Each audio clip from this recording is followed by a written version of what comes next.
السلام علیکم۔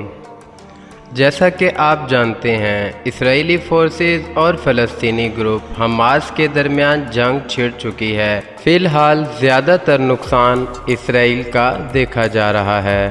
یہ حملہ مصر اور شام کی جانب سے سن 1973 میں کی جانے والی اچانک کارروائی کی 50ویں سالگرہ کے ایک دن بعد کیا گیا، جس نے اس وقت مشرقی وسطی میں جنگ کی شروعات کر دی۔ عرب میڈیا کے مطابق فلسطینی مزاحمتی تحریک حماس کے اسرائیل پر تابڑ توڑ حملوں میں ہلاک ہونے والے اسرائیلیوں کی تعداد تقریباً 700 سے زائد ہو چکی ہے، جبکہ 2000 سے زائد افراد زخمی ہوئے ہیں۔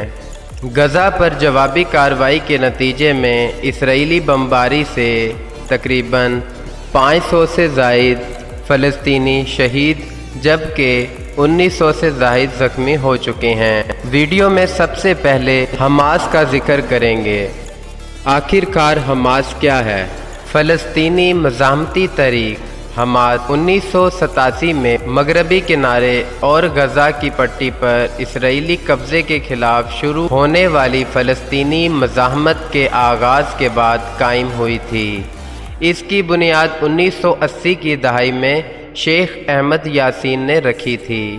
حماس انتظامی طور پر دو بنیادی گروہوں میں منقسم ہے۔ پہلا گروہ فلاحی و معاشرتی امور جیسے کہ اسکولوں، ہسپتالوں اور مذہبی اداروں کی تعمیر کا حامی ہے، جبکہ دوسرا گروہ اسرائیل کے خلاف مزاحمت کرنے والا ہے۔ اسرائیل کے خلاف کارروائیاں زیادہ تر فلسطین کے زیر زمین عزال الدین القسام بریگیڈ سر انجام دیتی ہیں۔ حماس کے منشور کے مطابق یہ گروہ اسرائیل کی تباہی کے لیے پرعزم ہے۔ وقت کے ساتھ ساتھ حماس کے عسکری ونگ کی طاقت بڑھتی رہی اور 2005 کے بعد حماس نے فلسطینی سیاسی عمل میں شمولیت اختیار کرنا شروع کی۔ 2006 کے عام انتخابات میں حماس نے غزہ پٹی میں اکثریت حاصل کی اور بعد ازاں 2007 میں فتح اور حماس کے مابین پرتشدد جھڑپوں کے نتیجے میں غزہ پٹی پر قبضہ کر لیا تھا۔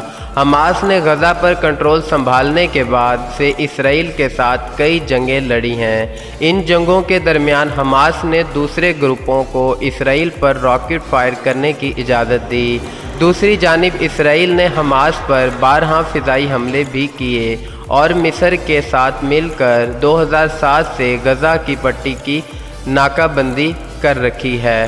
فلسطین کے مابین جاری موجودہ تنازع میں اسرائیل، امریکہ، یورپی یونین اور برطانوی میڈیا اس تنظیم کو دہشت گرد قرار دیتے رہے ہیں۔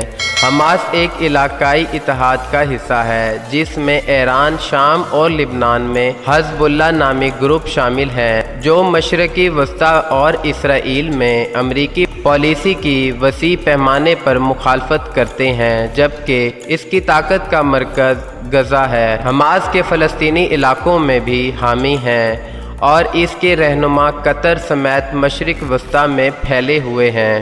غزہ کی ساحلی پٹی پر فضائی حدود کے ذریعے کنٹرول حاصل ہے۔